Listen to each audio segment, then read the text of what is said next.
News, सच जरूरी है। नमस्कार दर्शकों, मैं मयूरी और आप देख रहे MNS न्यूज टीवी। स्वागत है आपका शाम की खबरों में। एक नजर डालते हैं आज की हेडलाइंस का। अब खबरें विस्तार से। नरेंद्र मोदी की जातीय जनगणना के पीछे नीतीश का रोल क्या है? बिहार चुनाव से पहले आ गई अंदर की बात। बिहार की कई योजनाओं को केंद्र सरकार ने अपनाया है, इसमें अब जातीय जनगणना भी शुमार हो गया है। प्रधानमंत्री नरेंद्र मोदी ने बिहार के मुख्यमंत्री नीतीश कुमार को पुरानी मांग को मंजूर कर लिया है। एक है तो सेफ है का नारा गढ़ने वाले नरेंद्र मोदी अब लोगों की जाति गिनेंगे। नीतीश सरकार ने जाति आधारित गणना के बाद 94 लाख गरीब परिवारों को आत्मनिर्भर बनाने के लिए 2-2 लाख रुपए देने का फैसला लिया। कुछ लोग सोच सकते हैं कि एक है तो सेफ है की बात करने वाले प्रधानमंत्री नरेंद्र मोदी जातीय जनगणना के लिए तैयार कैसे हो गए? सुप्रीम कोर्ट में कास्ट सेंसस में बचने के लिए कई तरह की दलीलें केंद्र सरकार की ओर से दी गई थी। बिहार की जातीय सर्वे की खुले मन से आलोचना की गई थी, मगर अब हालात बदल गए हैं। महागठबंधन के साथ रहकर बिहार में कास्ट सर्वे कराने के बाद नीतीश कुमार अब नरेंद्र मोदी के पाले में है। वैसे बिहार की कई योजनाओं को केंद्र सरकार ने बड़े स्तर पर स्वीकार किया है, उसमें अब बिहार का जातीय सर्वे भी शुमार हो गया है। बिहार के लोकप्रिय और बिहार के विकास के लिए समर्पित हमारे लाडले मुख्यमंत्री का तमगा तो प्रधानमंत्री नरेंद्र मोदी बहुत पहले ही नीतीश कुमार को दे चुके हैं। बताया जा रहा है कि पूरे देश में जातीय जनगणना कराने के फैसले के जड़ में नीतीश कुमार ही है।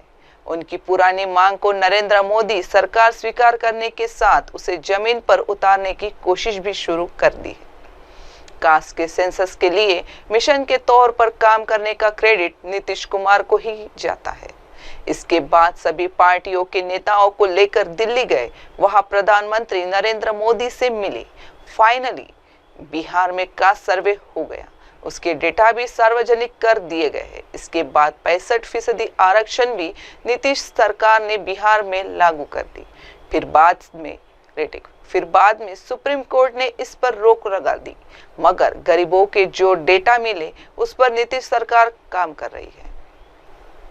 नीतीश सरकार ने बिहार में लागू कर दी, फिर बाद में सुप्रीम कोर्ट ने इस पर रोक लगा दी, मगर गरीबों के जो डेटा मिले उस पर नीतीश सरकार काम कर रही है। बिहार की कई योजनाओं को केंद्र सरकार ने अपनाया है, इसमें अब जातीय जनगणना भी शुमार हो गया है। प्रधानमंत्री नरेंद्र मोदी ने बिहार के मुख्यमंत्री नीतीश कुमार को पुरानी मांग को मंजूर कर लिया है। एक है तो सेफ है का नारा गढ़ने वाले नरेंद्र मोदी अब लोगों की जाति गिनेंगे।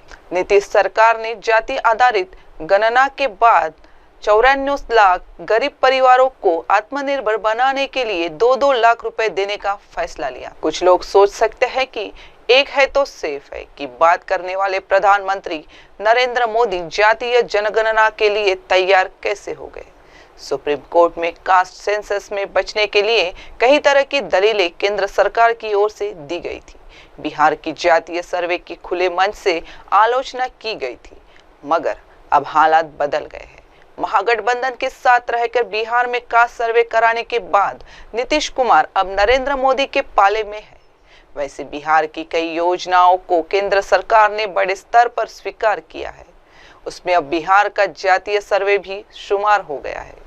बिहार के लोकप्रिय और बिहार के विकास के लिए समर्पित हमारे लाडले मुख्यमंत्री का तमगा तो प्रधानमंत्री नरेंद्र मोदी बहुत पहले ही नीतीश कुमार को दे चुके हैं।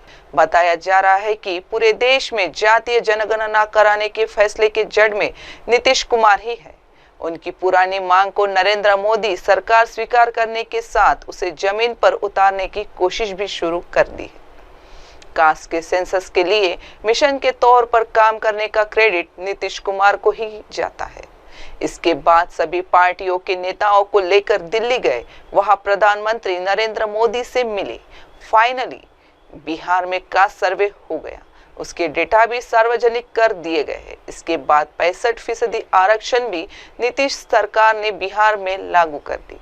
फिर बाद में रेटिंग। फिर बाद में सुप्रीम कोर्ट ने इस पर रोक लगा दी, मगर गरीबों के जो डेटा मिले उस पर नीतीश सरकार काम कर रही है। नीतीश सरकार ने बिहार में लागू कर दी, फिर बाद में सुप्रीम कोर्ट ने इस पर रोक लगा दी, मगर गरीबों के जो डेटा मिले उस पर नीतीश सरकार काम कर रही है। बिहार की कई योजनाओं को केंद्र सरकार ने अपनाया है। इसमें अब जातीय जनगणना भी शुमार हो गया है। प्रधानमंत्री नरेंद्र मोदी ने बिहार के मुख्यमंत्री नीतीश कुमार को पुरानी मांग को मंजूर कर लिया है। एक है तो सेफ है का नारा गढ़ने वाले नरेंद्र मोदी अब लोगों की जाति गिनेंगे। नीतीश सरकार ने जाति आधारित गणना के बाद 94 लाख गरीब परिवारों को आत्मनिर्भर बनाने के लिए 2-2 लाख रुपए देने का फैसला लिया। कुछ लोग सोच सकते हैं कि एक है तो सेफ है की बात करने वाले प्रधानमंत्री नरेंद्र मोदी जातीय जनगणना के लिए तैयार कैसे हो गए। सुप्रीम कोर्ट में कास्ट सेंसस में बचने के लिए कई तरह की दलीलें केंद्र सरकार की ओर से दी गई थी। बिहार की जातीय सर्वे की खुले मंच से आलोचना की गई थी, मगर अब हालात बदल गए हैं। महागठबंधन के साथ रहकर बिहार में कास्ट सर्वे कराने के बाद नीतीश कुमार अब नरेंद्र मोदी के पाले में है। वैसे बिहार की कई योजनाओं को केंद्र सरकार ने बड़े स्तर पर स्वीकार किया है। उसमें अब बिहार का जातीय सर्वे भी शुमार हो गया है। बिहार के लोकप्रिय और बिहार के विकास के लिए समर्पित हमारे लाडले मुख्यमंत्री का तमगा तो प्रधानमंत्री नरेंद्र मोदी बहुत पहले ही नीतीश कुमार को दे चुके हैं। बताया जा रहा है कि पूरे देश में जातीय जनगणना कराने के फैसले के जड़ में नीतीश कुमार ही है। उनकी पुरानी मांग को नरेंद्र मोदी सरकार स्वीकार करने के साथ उसे जमीन पर उतारने की कोशिश भी शुरू कर दी है। कास्ट के सेंसस के लिए मिशन के तौर पर काम करने का क्रेडिट नीतीश कुमार को ही जाता है। इसके बाद सभी पार्टियों के नेताओं को लेकर दिल्ली गए, वहां प्रधानमंत्री नरेंद्र मोदी से मिले। फाइनली बिहार में कास्ट सर्वे हो गया, उसके डेटा भी सार्वजनिक कर दिए गए हैं। इसके बाद 65% आरक्षण भी नीतीश सरकार ने बिहार में लागू कर दी। फिर बाद में सुप्रीम कोर्ट ने इस पर रोक लगा दी, मगर गरीबों के जो डेटा मिले उस पर नीतीश सरकार काम कर रही है। नीतीश सरकार ने बिहार में लागू कर दी, फिर बाद में सुप्रीम कोर्ट ने इस पर रोक लगा दी, मगर गरीबों के जो डेटा मिले उस पर नीतीश सरकार काम कर रही है। बढ़ते अगली खबर की ओर। बिहार के दरभंगा में सफल रहा 15 मिनट वाला प्रयोग। जाने मुस्लिम इलाकों में क्यों बंद रही लाइटें। बिहार के दरभंगा में 15 मिनट वाला प्रयोग सफल रहा। मुस्लिम पर्सनल लॉ बोर्ड के आह्वान लोगों ने 15 मिनट के लिए बत्ती बंद कर दी। दरभंगा के मुस्लिम बहुल इलाकों में 30 अप्रैल की रात 9 बजे से 9:15 बजे तक 15 मिनट के लिए बिजली बंद करके प्रदर्शन किया गया। यह प्रदर्शन वक्फ संशोधन कानून के विरोध में हुआ। इस प्रदर्शन का असर करमगंज, इस्माइलगंज, महाराजगंज, बहादुरगंज, दुमदुमा, काजीपुरा, अब्दुल्लागंज और मासूम नगर जैसे इलाकों में देखने को मिला। प्रदर्शनकारियों की मांग है कि प्रधानमंत्री नरेंद्र मोदी सरकार वक्फ संशोधन बिल को वापस ले। मुस्लिम पर्सनल लॉ बोर्ड ने वक्फ संशोधन कानून के खिलाफ विरोध प्रदर्शन करने का ऐलान किया था। बोर्ड ने देशवासियों से अपील की थी कि 30 अप्रैल 2025 की रात 9 बजे से 9 बजे तक हमने घरों और दुकानों की बत्ती गुल करके इस बिल का विरोध करें। इस अपील का असर दरभंगा शहर में भी दिखाई दिया। विरोध प्रदर्शन में शामिल हुए एक शख्स ने कहा कि प्रधानमंत्री नरेंद्र मोदी सरकार से मांग कर रहे हैं कि जो वक्फ संशोधन कानून पास कर दिया गया है उसे वापस लिया जाए। उनका मानना है कि यह बिल मुस्लिम समुदाय के हितों के खिलाफ है, इसलिए वे सरकार से इसे रद्द करने की मांग कर रहे हैं। बिहार के दरभंगा में 15 मिनट वाला प्रयोग सफल रहा। मुस्लिम पर्सनल लॉ बोर्ड के आह्वान लोगों ने 15 मिनट के लिए बत्ती बंद कर दी। दरभंगा के मुस्लिम बहुल इलाकों में 30 अप्रैल की रात 9 बजे से 9:15 बजे तक 15 मिनट के लिए बिजली बंद करके प्रदर्शन किया गया। यह प्रदर्शन वक्फ संशोधन कानून के विरोध में हुआ। इस प्रदर्शन का असर करमगंज, इस्माइलगंज, महाराजगंज, बहादुरगंज, दुमदुमा, काजीपुरा, अब्दुल्लागंज और मासूम नगर जैसे इलाकों में देखने को मिला। प्रदर्शनकारियों की मांग है कि प्रधानमंत्री नरेंद्र मोदी सरकार वक्फ संशोधन बिल को वापस ले। मुस्लिम पर्सनल लॉ बोर्ड ने वक्फ संशोधन कानून के खिलाफ विरोध प्रदर्शन करने का ऐलान किया था। बोर्ड ने देशवासियों से अपील की थी कि 30 अप्रैल 2025 की रात 9 बजे से 9 बजे तक हमने घरों और दुकानों की बत्ती गुल करके इस बिल का विरोध करे। इस अपील का असर दरभंगा शहर में भी दिखाई दिया। विरोध प्रदर्शन में शामिल हुए एक शख्स ने कहा कि प्रधानमंत्री नरेंद्र मोदी सरकार से मांग कर रहे हैं कि जो वक्फ संशोधन कानून पास कर दिया गया है उसे वापस लिया जाए। उनका मानना है कि यह बिल मुस्लिम समुदाय के हितों के खिलाफ है, इसलिए वे सरकार से इसे रद्द करने की मांग कर रहे हैं। बिहार के दरभंगा में 15 मिनट वाला प्रयोग सफल रहा। मुस्लिम पर्सनल लॉ बोर्ड के आह्वान लोगों ने 15 मिनट के लिए बत्ती बंद कर दी। दरभंगा के मुस्लिम बहुल इलाकों में 30 अप्रैल की रात 9 बजे से 9:15 बजे तक 15 मिनट के लिए बिजली बंद करके प्रदर्शन किया गया। यह प्रदर्शन वक्फ संशोधन कानून के विरोध में हुआ। इस प्रदर्शन का असर करमगंज, इस्माइलगंज, महाराजगंज, बहादुरगंज, दुमदुमा, काजीपुरा, अब्दुल्लागंज और मासूम नगर जैसे इलाकों में देखने को मिला। प्रदर्शनकारियों की मांग है कि प्रधानमंत्री नरेंद्र मोदी सरकार वक्फ संशोधन बिल को वापस ले। मुस्लिम पर्सनल लॉ बोर्ड ने वक्फ संशोधन कानून के खिलाफ विरोध प्रदर्शन करने का ऐलान किया था। बोर्ड ने देशवासियों से अपील की थी कि 30 अप्रैल 2025 की रात 9 बजे से 9 बजे तक हमने घरों और दुकानों की बत्ती गुल करके इस बिल का विरोध करे। इस अपील का असर दरभंगा शहर में भी दिखाई दिया।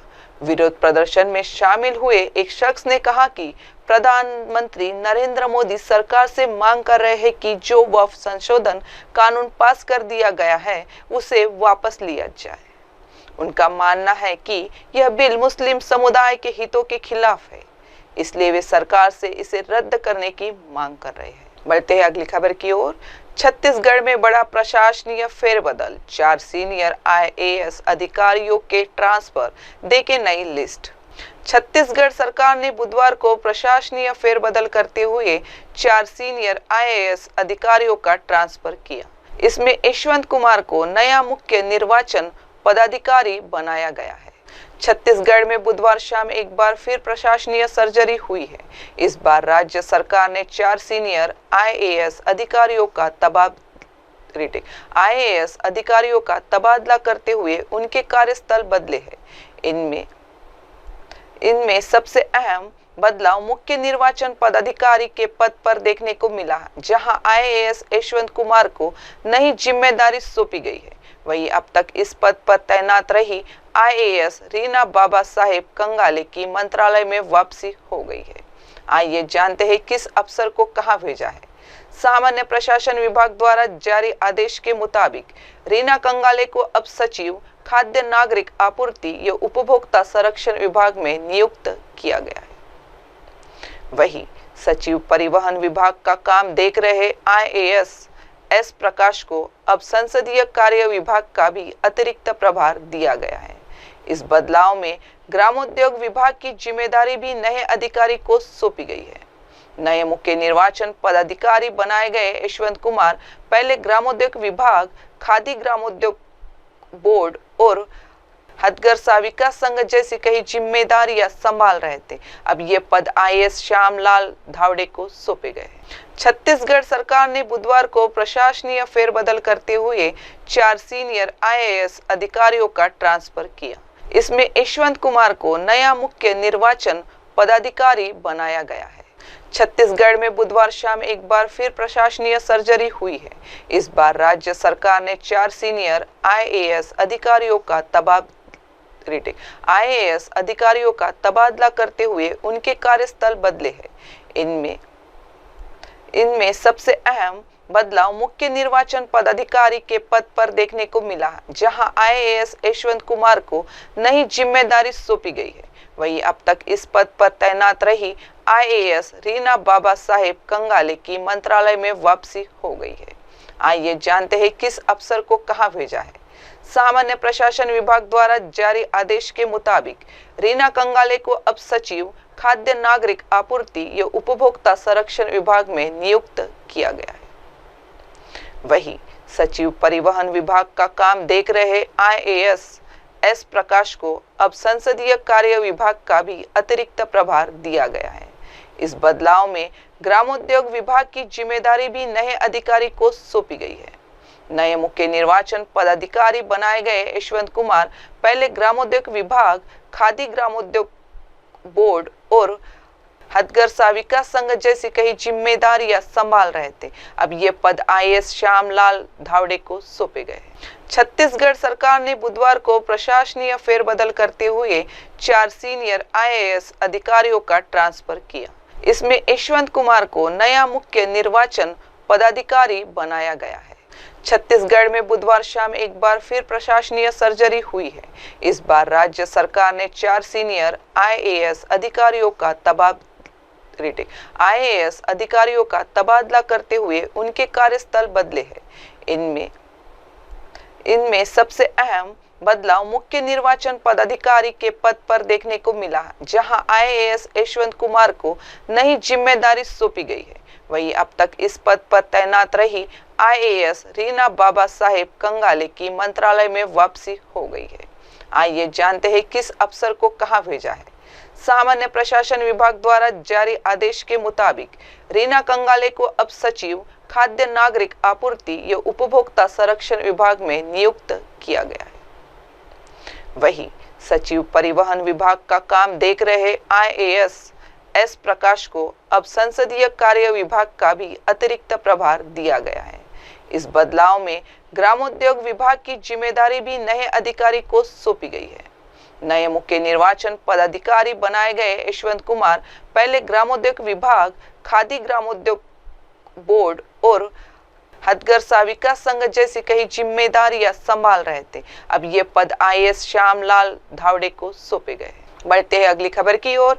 PM मोदी और अमित शाह ने दी महाराष्ट्र दिवस की बधाई, गौरवशाली इतिहास का किया जिक्र। प्रधानमंत्री नरेंद्र मोदी ने गुरुवार को महाराष्ट्र दिवस की बधाई दी। उन्होंने महाराष्ट्र के गौरवशाली इतिहास का जिक्र किया और साथ ही राज्य की प्रगति के लिए शुभकामनाएं भी। PM मोदी ने सोशल मीडिया प्लेटफॉर्म X पर लिखा, भारत के विकास में हमेशा अहम भूमिका निभाने वाले राज्य महाराष्ट्र के लोगों को महाराष्ट्र दिवस की हार्दिक शुभकामनाएं। जब महाराष्ट्र के बारे में सोचते हैं तो इसका गौरवशाली इतिहास और लोगों का साहस हमारे दिमाग में आता है। यह राज्य प्रगति का एक मजबूत स्तंभ बना हुआ है और साथ ही अपनी जड़ों से भी जुड़ा हुआ है। राज्य की प्रगति के लिए मेरी शुभकामनाएं। केंद्रीय गृह मंत्री अमित शाह ने भी महाराष्ट्र दिवस की दी बधाई। उन्होंने X पर लिखा, सांस्कृतिक पुनर्जागरण की पावन भूमि महाराष्ट्र के लोगों को महाराष्ट्र दिवस की हार्दिक शुभकामनाएं। चाहे अपने धर्म की रक्षा का संकल्प हो, लोक कला हो, कृषि संस्कृति का विकास हो या देश की आर्थिक समृद्धि हो, महाराष्ट्र ने देश के इतिहास में उल्लेखनीय भूमिका निभाई है। महाराष्ट्र के मेरे भाई बहन अपने अटूट प्रेम और कड़ी मेहनत के लिए प्रसिद्ध हैं। महाराष्ट्र दिवस के अवसर पर मैं छत्रपति शिवाजी महाराज की भूमि के लोगों को निरंतर प्रगति और समृद्धि की कामना करता हूँ। मुख्यमंत्री देवेंद्र फडणवीस ने गुरुवार सुबह महाराष्ट्र राज्य स्थापना दिवस के अवसर पर अपने सरकारी आवास वर्षा पर राष्ट्रीय ध्वज फहराया और राष्ट्रीय ध्वज को सलामी दी।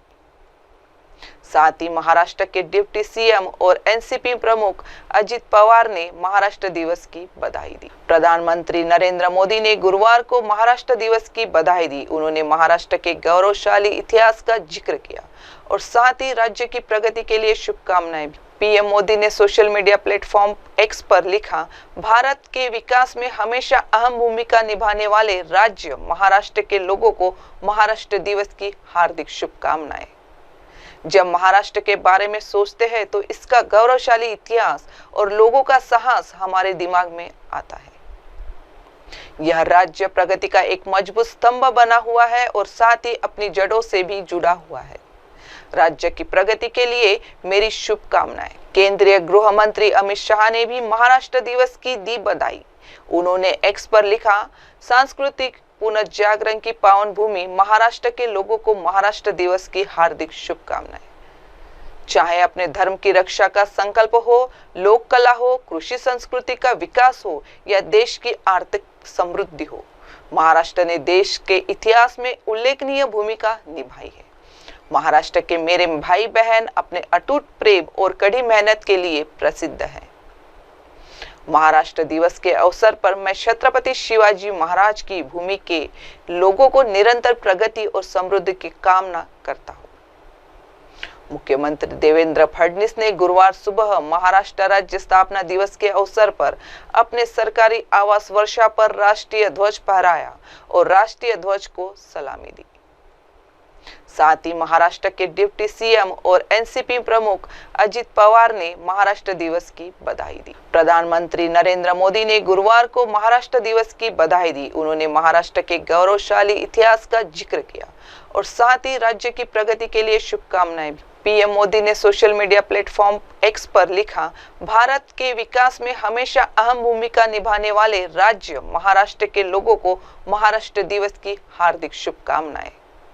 जब महाराष्ट्र के बारे में सोचते हैं तो इसका गौरवशाली इतिहास और लोगों का साहस हमारे दिमाग में आता है। यह राज्य प्रगति का एक मजबूत स्तंभ बना हुआ है और साथ ही अपनी जड़ों से भी जुड़ा हुआ है। राज्य की प्रगति के लिए मेरी शुभकामनाएं। केंद्रीय गृह मंत्री अमित शाह ने भी महाराष्ट्र दिवस की दी बधाई। उन्होंने एक्स पर लिखा, सांस्कृतिक पुनर्जागरण की पावन भूमि महाराष्ट्र के लोगों को महाराष्ट्र दिवस की हार्दिक शुभकामनाएं। चाहे अपने धर्म की रक्षा का संकल्प हो, लोक कला हो, कृषि संस्कृति का विकास हो या देश की आर्थिक समृद्धि हो, महाराष्ट्र ने देश के इतिहास में उल्लेखनीय भूमिका निभाई है। महाराष्ट्र के मेरे भाई बहन अपने अटूट प्रेम और कड़ी मेहनत के लिए प्रसिद्ध हैं। महाराष्ट्र दिवस के अवसर पर मैं छत्रपति शिवाजी महाराज की भूमि के लोगों को निरंतर प्रगति और समृद्धि की कामना करता हूँ।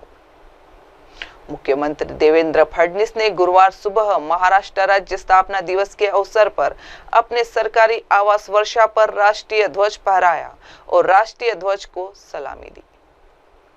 साथ ही महाराष्ट्र के डिप्टी सीएम और एनसीपी प्रमुख अजित पवार ने महाराष्ट्र दिवस की बधाई दी। अब बढ़ते अगली खबर की ओर। पीएम मोदी आज मुंबई में करेंगे विश्व ऑडियो विजुअल और मनोरंजन शिखर सम्मेलन का उद्घाटन। मुंबई में 4 दिवसीय world audio visual and entertainment summit Bharat को मीडिया, मनोरंजन और डिजिटल इनोवेशन का वैश्विक केंद्र बनाने के लिए आयोजित किया जा रहा है।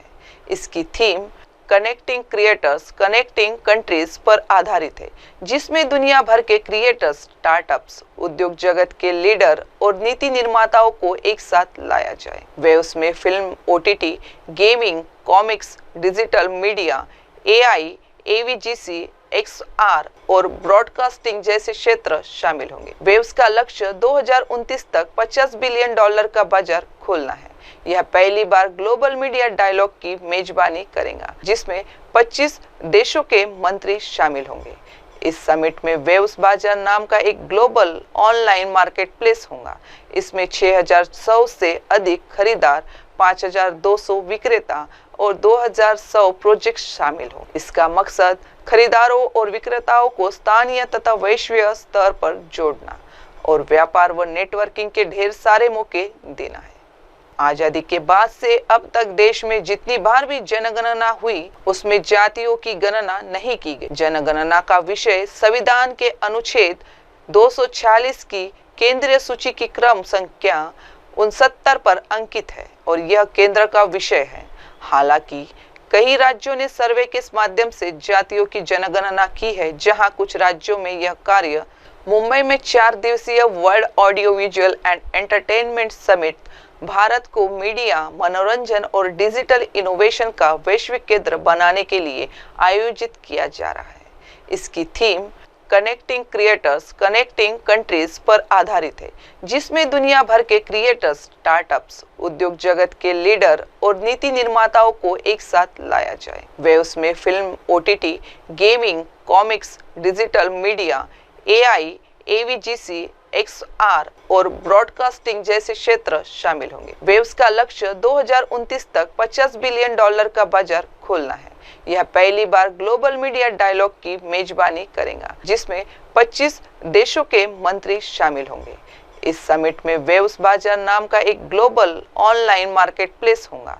इसमें 6100 से अधिक खरीदार, 5200 विक्रेता और 2100 प्रोजेक्ट शामिल हो। इसका मकसद खरीदारों और विक्रेताओं को स्थानीय तथा वैश्विक स्तर पर जोड़ना और व्यापार व नेटवर्किंग के ढेर सारे मौके देना है। आजादी के बाद से अब तक देश में जितनी बार भी जनगणना हुई, उसमें जातियों की गणना नहीं की गई। जनगणना का विषय संविधान के अनुच्छेद 246 की केंद्रीय सूची की क्रम संख्या 69 पर अंकित है और यह केंद्र का विषय है। हालांकि कई राज्यों ने सर्वे के माध्यम से जातियों की जनगणना की है, जहां कुछ राज्यों में यह कार्य मुंबई में 4 दिवसीय world audio visual and entertainment summit Bharat को मीडिया, मनोरंजन और डिजिटल इनोवेशन का वैश्विक केंद्र बनाने के लिए आयोजित किया जा रहा है।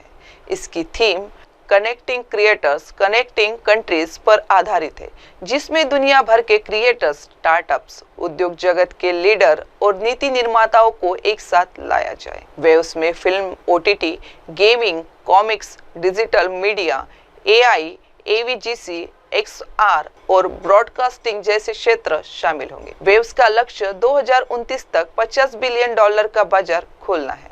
यह पहली बार ग्लोबल मीडिया डायलॉग की मेजबानी करेगा, जिसमें 25 देशों के मंत्री शामिल होंगे। इस समिट में वेव्स बाजार नाम का एक ग्लोबल ऑनलाइन मार्केट प्लेस होगा। इसमें 6100 से अधिक खरीदार, 5200 विक्रेता और 2100 प्रोजेक्ट शामिल हो। इसका मकसद खरीदारों और विक्रेताओं को स्थानीय तथा वैश्विक स्तर पर जोड़ना और व्यापार व नेटवर्किंग के ढेर सारे मौके देना है। आजादी के बाद से अब तक देश में जितनी बार भी जनगणना हुई, उसमें जातियों की गणना नहीं की गई। जनगणना का विषय संविधान के अनुच्छेद 246 की केंद्रीय सूची की क्रम संख्या 69 पर अंकित है और यह केंद्र का विषय है। हालांकि कई राज्यों ने सर्वे के माध्यम से जातियों की जनगणना की है, जहां कुछ राज्यों में यह कार्य। अब वक्त हो चुका है एक छोटे से ब्रेक का। देखते रहिए MNS न्यूज TV। नमस्कार। हाय हेलो नमस्कार, मैं हूं पंकज विष्णु और आप देख रहे हैं MNS न्यूज। आप देख रहे हैं MNS न्यूज, सच जरूरी।